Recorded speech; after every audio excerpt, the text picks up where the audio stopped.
Bonjour, papa Tozana, le prophète Sawa, Azama Belé, ou a découvert le monde entier, Baba secret Belé, bon maman qui, les lois l'inga fongo, là, pour vous comprendre. Je voudrais dire à toute l'humanité qui blague avec l'œuvre de Dieu. Aujourd'hui, nous sommes dans les temps de la fin, il y a la confusion que le prophète Paul avait parlé, que dans les derniers jours, il y aura des temps difficiles. Les gens abandonneront la foi pour s'attacher à des doctrines des démons. Aujourd'hui, nous vivons les temps de la fin, le 6, nous sommes dans le 6e jour. Selon la chronologie prophétique de Dieu, depuis Adam jusqu'à Abraham, 2000 ans égale des jours. Parce que 1000 ans pour le Seigneur, un jour. D'Adam à Abraham, 2000 ans, 2 jours. D'Abraham, Christ, 2000 à 4 jours. De Christ jusqu'à ce temps, 2000 à 6 jours. Tu as créé le monde, 6 jours, le 7e c'est reposant. Nous sommes maintenant vers le 6e jour. Le 6e jour, c'est le chiffre de l'homme, le jour que l'homme a été créé. C'est pourquoi aujourd'hui, l'homme, c'est son temps, son époque. C'est pourquoi nous voyons la connaissance qui excelle aujourd'hui dans tous les domaines technologiques, dans la science, la connaissance, la perfection. Les gens vont même à la ligne. Il y a des inventions des armes nucléaires pour la destruction massive de l'humanité. Ça veut dire que nous sommes dans le 6e jour, le chiffre de l'homme, qu'aujourd'hui, il nous reste seulement un jour, parce que Dieu a créé 6 jours, le 7e, il s'est reposé. Dieu veut se reposer. J'interpelle tous les hommes de croire au Seigneur Jésus-Christ, d'accepter de recevoir Jésus-Christ tant que sauveur et Seigneur dans leur vie, être baptisé dans l'eau par le baptême, par l'immersion, et recevoir le Saint-Esprit, parce que le pasteur, le ministre de Dieu doivent amener le peuple de Dieu au baptême du Saint-Esprit. Parce que le baptême du Saint-Esprit, c'est le sceau, le signe de l'alliance, qui certifie un accès pour aller à l'enlèvement et passer à l'éternité. Jésus revient bientôt. Nous parlons du message, le messager et le message divin. Un messager, c'est un envoyé. Un messager, c'est un porte-parole. Un messager, c'est un répétiteur qui doit répéter ce que le Seigneur lui a donné comme le message. Et il y a aussi des caractéristiques d'un messager. Un messager doit être d'abord choisi par Dieu. Deuxièmement, il doit être appelé par Dieu. Troisièmement, il doit être préparé par Dieu. Quatrièmement, il doit être équipé par Dieu. Cinquièmement, il doit être établi par Dieu. Sixièmement, il doit être envoyé par Dieu. Et septièmement, il doit être élevé par Dieu. Ce sont des caractéristiques, des processus, des messagers. C'est un répétiteur. Mais aujourd'hui, chaque secte, chaque dogme, chaque dénomination est en train d'autoproclamer les prophètes, les messagers. Et dans la Bible, nous avons que 2 prophètes majeurs. Le prophète du matin, Moïse. Il dit dans Deutéronome chapitre 18, verset 15 à 17. Il s'adressait au peuple d'Israël.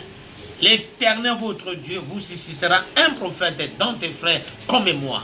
C'est Moïse qui parle. Je mettrai mes paroles dans sa bouche. Et il parlera en mon nom. Celui qui n'écoutera pas ces prophètes sera chassé, sera exterminé de l'assemblée. Et parce que le messager doit venir avec le message. Et Moïse avait reçu le message dans le buisson ardent que Dieu lui a apparu pour lui confier le mandat, la vocation. Il lui a donné le message d'aller délivrer son peuple entre les mains de Pharaon. Moïse n'avait pas un autre message. Dieu a dit à Moïse, j'ai entendu les cris de mon peuple qui font pousser leurs oppresseurs. J'ai vu les souffrances, les larmes, mais je suis descendu pour le délivrer. Il a envoyé Moïse, va dire à Pharaon de libérer mon peuple pour aller me servir, hériter la terre promise. Moïse était que le répétiteur, il a répété ça devant Pharaon et devant le peuple d'Israël. Mais lorsque le peuple avait quitté l'Égypte pour aller à la possession de la terre promise, au cours de la route, il y avait un désordre. De l'Égypte, Goshen, et on arriva à la montagne d'Horeb.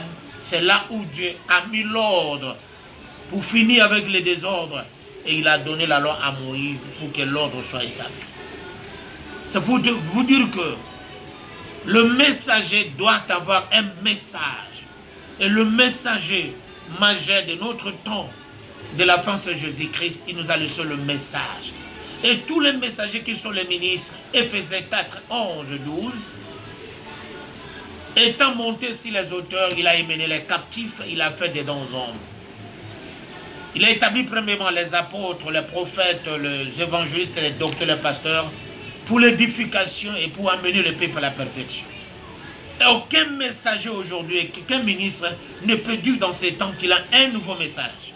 Non, il n'y a qu'un seul message que Jésus nous a laissé et nous sommes que le répétiteur de ce que nos pères qui sont les apôtres ont enseigné. Celui qui ira loin au-delà de ce qui est écrit, il est égaré et c'était comme un aveugle qui conduira des aveugles et tous tomberont dans la fosse. C'était votre humble serviteur, le prisonnier de Christ, l'apôtre José Albert Belanga. Ceux qui veulent avoir le contact avec moi pour des enseignements, voici mon numéro de contact, plus 243 81 052 0495. Encore tout contact, WhatsApp partout. Et puis notre chaîne YouTube dénommée Apôtre Belanga. On sait que devait dire AbTV, ça veut dire Apôtre Belanga TV. Abonnez-vous massivement dans notre chaîne YouTube dénommée Apôtre Belanga. On sait que AbTV. Vous allez suivre les enseignements édifiants qui va vous amener à la maturité et à la perfection parce que Jésus-Christ reviendra prendre l'épouse, femme qui a la maturité, qui a les deux mamelles. Parce que Salomon a dit que notre petite sœur n'a pas de mamelles. Le jour qu'on viendra la chercher au mariage, que ferons-nous? Aujourd'hui, la petite sœur de Salomon, c'est l'église qui n'a pas de mamelles parce que les mamelles, elles sont le symbole de la maturité. Et Jésus viendra prendre l'église atteinte à la maturité, à la perfection pour aller en élèvement, à la fête de noces pendant 7 ans. Et vous, je vous informe que les cieux ou le ciel n'a pas été créé pour l'homme, mais Dieu a donné l'homme et la terre. Les cieux des cieux sont pour Dieu, mais la terre c'est pour le Fils de l'homme. C'est pourquoi nous quitterons cette terre pour aller en congé à la fin des noces pendant 7 ans au ciel et nous reviendrons pour régner avec le Seigneur dans le lieu des biens. Vous allez suivre les événements prophétiques. Nous allons parler sur le coronavirus dans la prophétie, les événements prophétiques, les élections des États-Unis, tout ce qui se passe dans le monde. Dieu avait déjà annoncé cela. Que Dieu vous bénisse. Si tu veux avoir des contacts privés avec moi, mon numéro, je répète, plus 243 81 052 0495. Plus 243 81 052 0495. Que Dieu vous bénisse. Ciao.